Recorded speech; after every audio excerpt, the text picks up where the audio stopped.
There were experiences in a number of countries.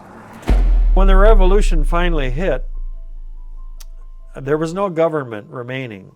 All the police had walked off their jobs, and the military had even left their posts. So the country was total chaos. And there were people driving around shooting off their guns. And I was in the middle of this. And I went to get a ticket to get out of the country on a ferry. And all of a sudden, a group of people went by the place where we were buying our ticket, and everybody hit the floor because there were bullets spraying all over the place.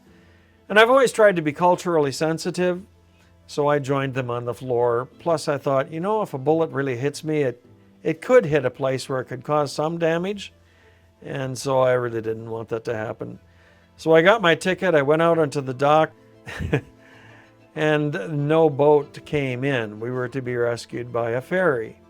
We waited for approximately 24 hours, and finally the Italian Navy came in and rescued us. But they first took the Italians off, which is quite logical, and they left all the missionaries. Then the Albanians started getting a little hostile. Several of them started talking about they were going to rob the missionaries. And so I stood up along with a couple other fellows and walked out to the perimeter. All the missionaries were lying down on their backs. We were told to do that. So there were about 5 of us standing up facing the Albanians, all of whom were staring at us. And one Albanian pulled out his pistol and aimed it right at my chest. And I'll never forget my first thought. I said, Lord, I really love this jacket. And if he shoots this jacket, he's going to put a really nasty hole in it. And I don't want him to do that. Admittedly, it wasn't my most sanctified moment, but nonetheless, that's what I was thinking. But another Albanian pulled him away.